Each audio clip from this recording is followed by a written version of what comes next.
So today we are going to discuss about the elimination or factorization. So before discussing this, we will discuss two more examples here related to Gauss-Jordan elimination process. So let us see that. So here one question is given.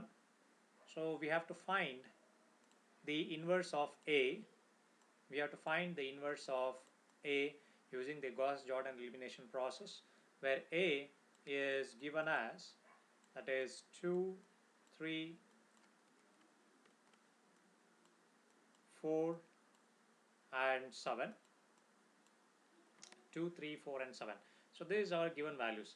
So to do this, we know the Gauss-Jordan process, how we have to do it. We have to append our identity matrix with this. So I'll write this as A in bracket of A and I. So this means I have added the extra columns, that is the identity matrix. So I have 2, 3, 4 and 7, and this is 1 and 0, and this is 0 and 1. So first step is the elimination of this 4. So to eliminate this 4, so what we need to do is that, so we have to multiply this first row by 2 and subtract from this row. So we get this as,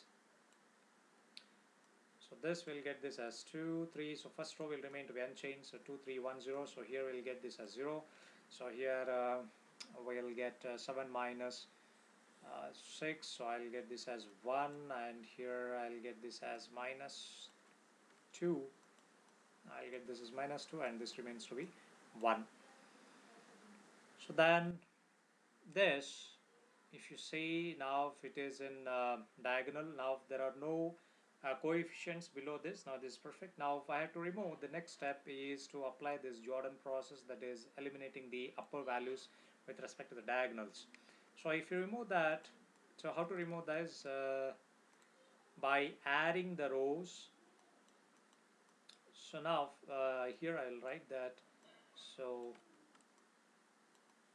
row 2 minus 2 times the row 1. So it was this.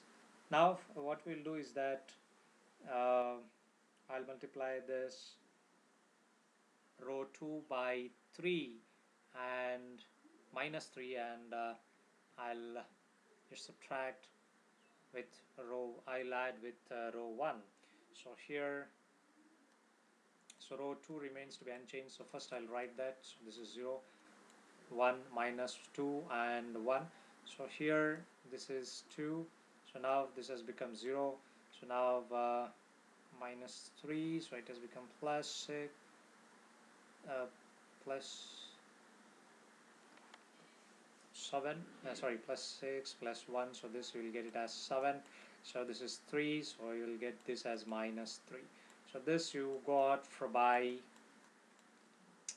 row 1 minus plus, that is minus 3 into row 2.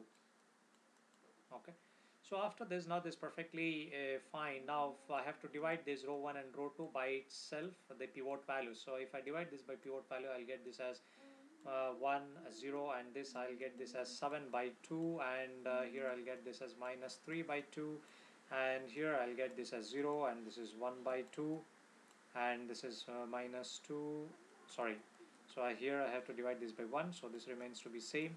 So this is 1, minus 2 and 1.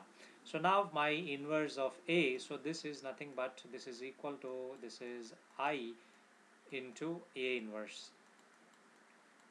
I into A inverse. Now if you look into this matrix here, so this can also be written as, I'll write here, this is very important, so upper triangle into L inverse. It means this is in a form of upper triangular matrix into L inverse form. So this is the answer for this. So if we this is about one of the Jordan example. So let me write one point here with respect to singular versus invertibility, is that, so elimination goes a complete test for invertibility of a square matrix, then A inverse exists exactly when A has n pivots. It means the inverse exists if there are n pivots, and the elimination matrix or the elimination goes complete test of invertibility of the square matrix. So let me write here. The elimination gives a complete test for invertibility of a square matrix, and A inverse, I'll write like A dash for A inverse. So A inverse exists exactly when A has n pivots, and the argument is like, we can write if AC, if AC is equal to an identity matrix, then C into A is also results in identity matrix. Then if this is identity matrix, then C can be written as C is equal to A inverse. So C and A are related with inverse to each other. So now let us take one more example here. So let me save this page.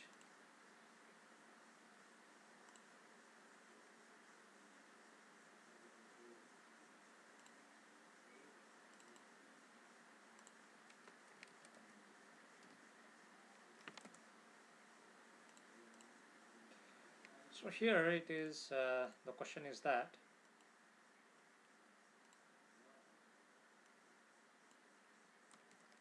if L is lower triangular with ones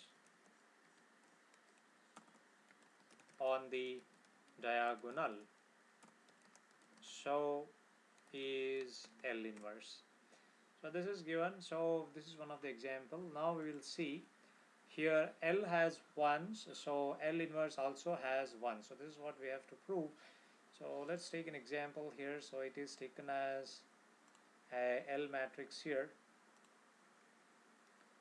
So then L into I is written as, so L into I matrix, it is given as, it is 1 0 0,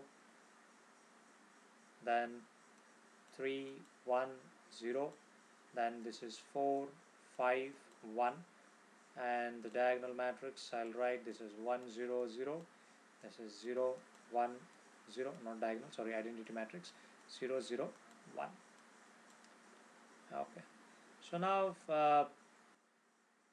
the above terms, above this diagonal, if you see these terms, it's already, it is in the zero form. It means the Jordan addition process is not required here. So only thing is that I have to take out these below the diagonal terms, that is by Gauss method. So that we'll take out. So as we know that, so that we can do by multiplying 3, the multiplier to row 1, and then subtracting with row 2. So row 1 remains to be as it is, 1 0 0, and this is same. So now you multiply 3 to row 1 and subtract with row 2, I'll get this as 0. So I'll get this as 1 0, then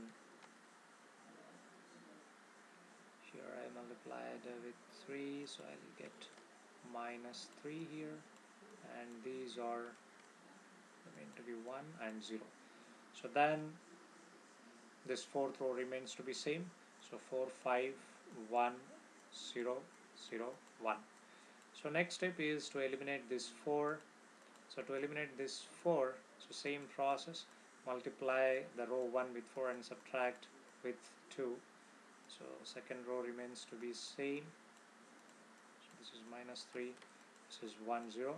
So then if I multiply and subtract with 4, so here I'll get 0, this is 5, this is anyway remains to be 5 itself. So then this is 1, so here I multiply with 4, so this will get minus 4 and 0 and 0. So these are my terms. So now finally I have to multiply with 5 to the row 2 and subtract with row 3. So then I'll get this as 1 0 0 1 0 0. So this row 2 remains to be unchanged. 0 1 0 minus 3 1 0. So now you will get here 0 0. So here you will get this as so 1 itself, and this is, you will get this as 11, so minus 5 and 1. So now no need to divide anything, now it's perfectly fine. So this is nothing but our identity matrix with L inverse. So this is the quite a few examples